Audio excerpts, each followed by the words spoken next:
Hello students, हम credit rating agencies कर रहे हैं और उसके अंदर पहला टॉपिक जो कि क्रिसिल का था उसे हमने कंप्लीट कर लिया था।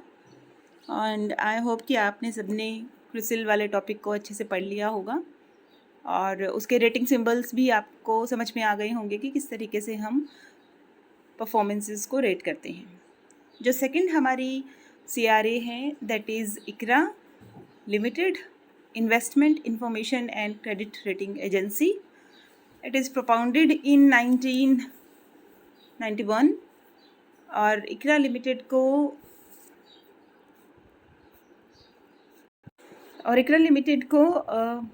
जो इसके प्रमोटेड कंपनी थी या प्रमोटेड जो कॉरपोरेशन थी, industrial finance corporation of India के द्वारा प्रमोट किया गया, ये इसके प्रमोटर बने।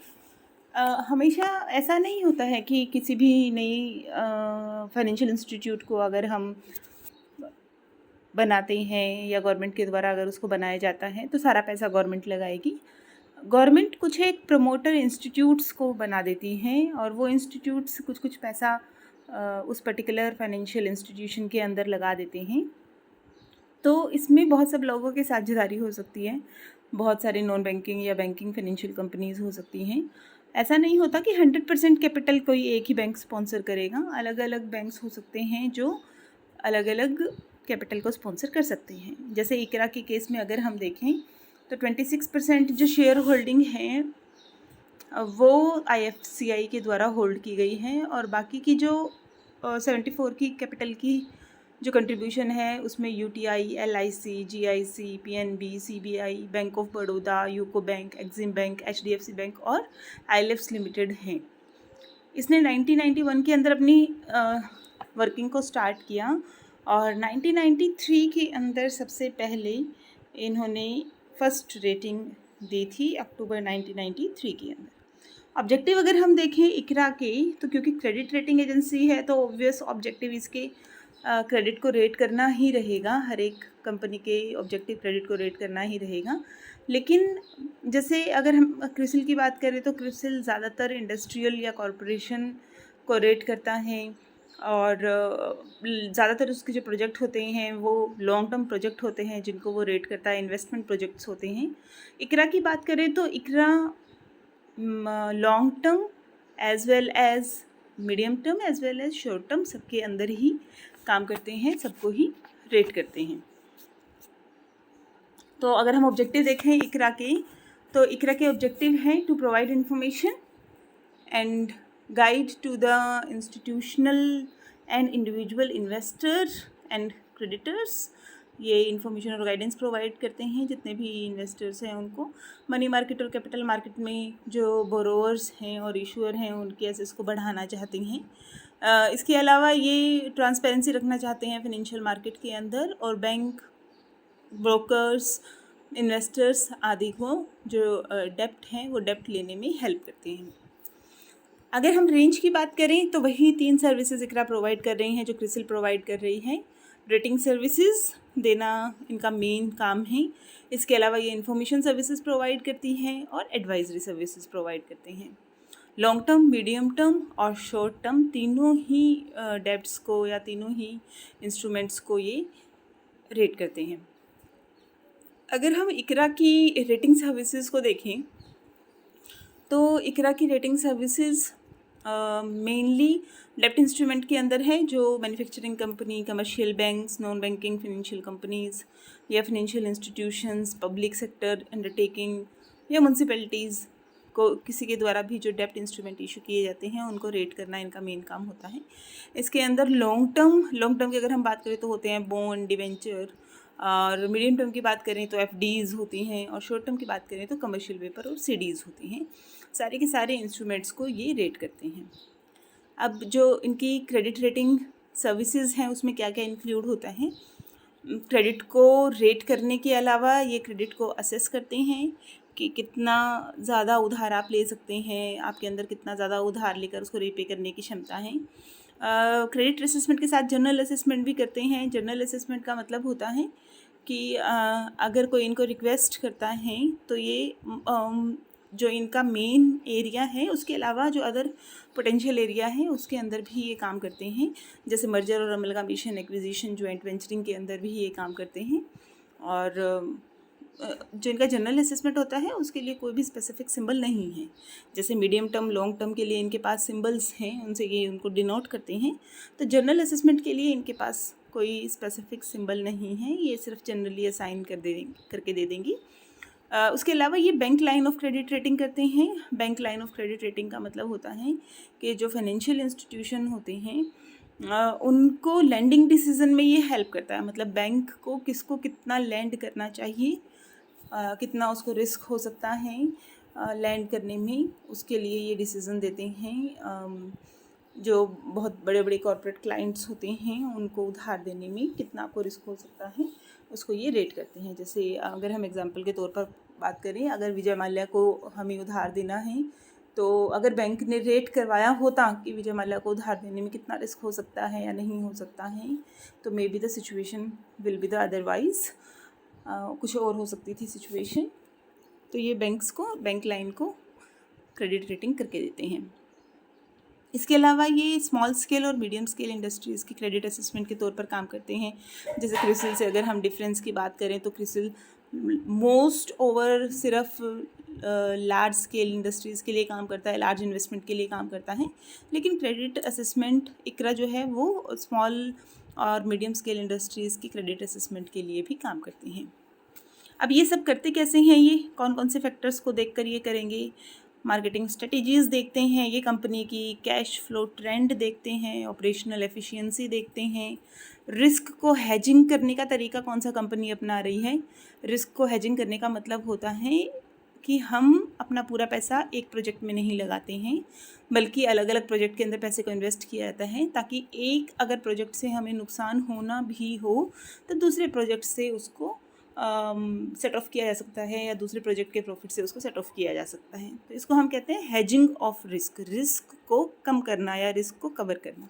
तो जो कंपनी है जो उधार ले रही है उसकी हेजिंग ऑफ द रिस्क के लिए क्या क्या स्ट्रेटजीज़ है उसको ये देख सकती हैं। लिक्विडिटी कैसी है, फाइनेंशियल फ्लेक्सिबिलिटी कैसी है, एसेट्स क्वालिटी कैसी है, पास्ट रिकॉर्ड कैसा है डेब्टर ऑब्लिगेशन का, और गवर्नमेंट पॉलिसीज़ को लेकर ये कितना सिंसियर हैं। ये सारी की सारी बातों को देखकर जो हमारी असेसमेंट है वो दी जा सकती है।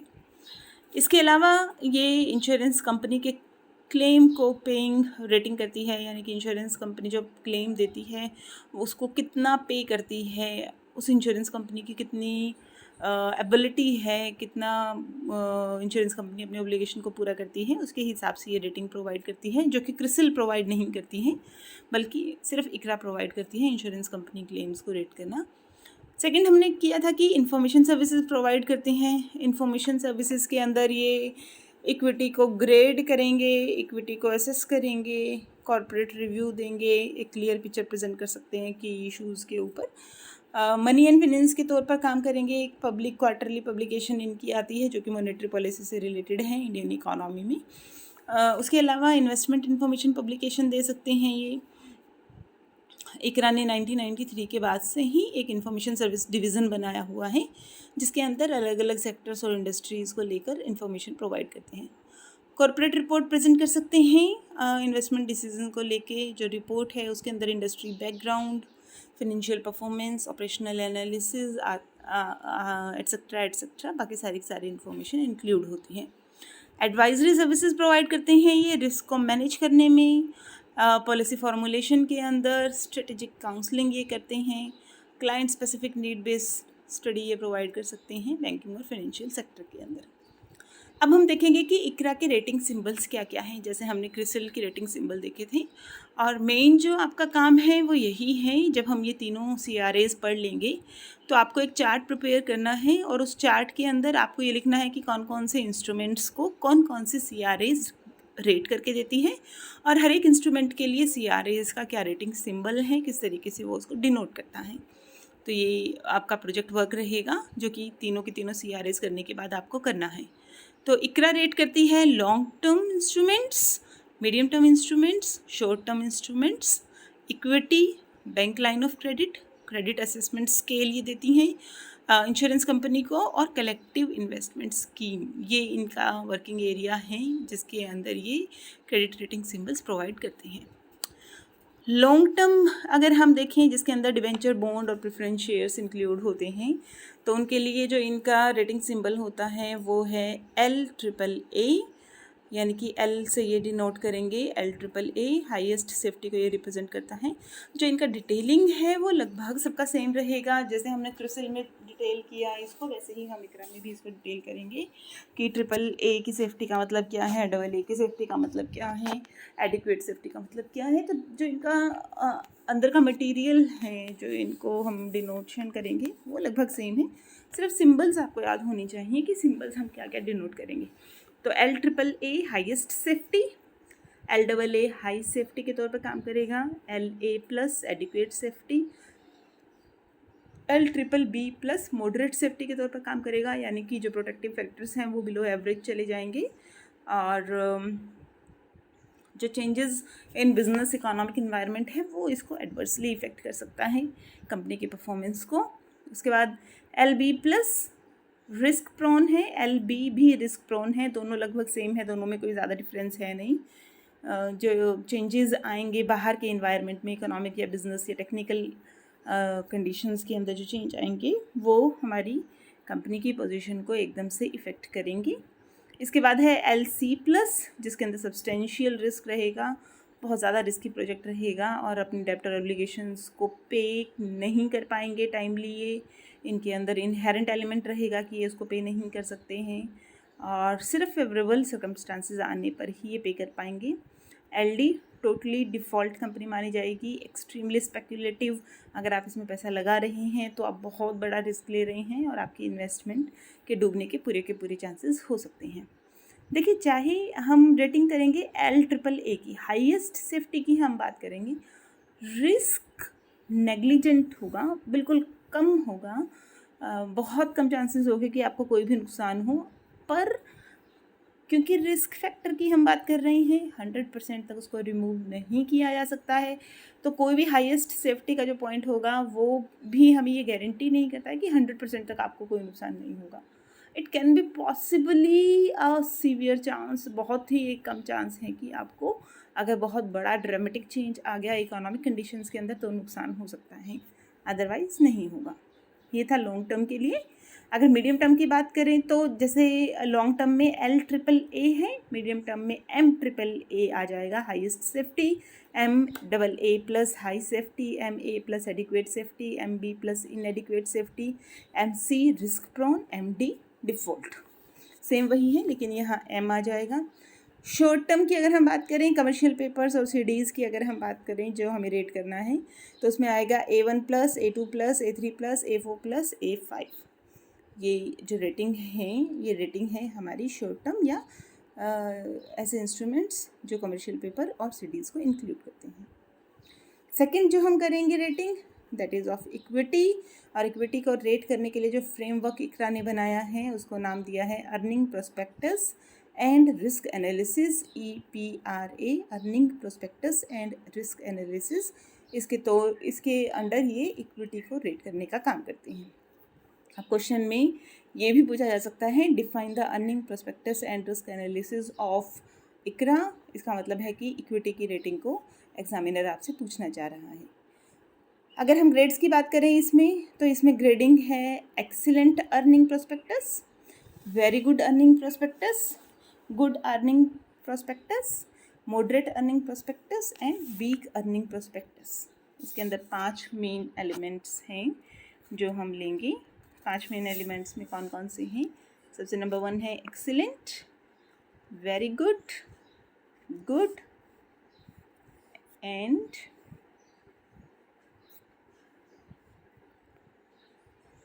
Moderate and weak. इसके बाद एक और है पुअर अर्निंग प्रोस्पेक्टस। तो 6 हमारे पास ग्रेडिंग रेट हैं जिसके अंदर हम इक्विटी को ग्रेड कर सकते हैं। अब एक्सीलेंट के अंदर क्या आएगा? एक्सीलेंट के अंदर देखिए यहाँ भी हमने बिल्कुल साफ लिखा है लो रिस्क, हमने नहीं लिखा no risk. We are defining it from the low risk. ER1A अर्निंग 1A से हम इसको डिनोट करेंगे। अर्निंग 1B, अर्निंग 1C जो कि लो रिस्क, मॉडरेट रिस्क और हाई रिस्क के द्वारा डिनोट की जाएगी। बहुत एक्सीलेंट अर्निंग प्रोस्पेक्टस जो कंपनीज़ होती हैं वो इसके अंदर आएंगी। जो हाई रिस्क है उसके अंदर ग्रोथ और क्वालिटी के चांसेस थोड़े से कम हो सकते हैं, लेकिन जो इसमें रिस्क का एलिमेंट है वो रहेगा compare to ERA1। Very good earning की बात करें तो ER2A, ER2B moderate risk, ER2C high risk.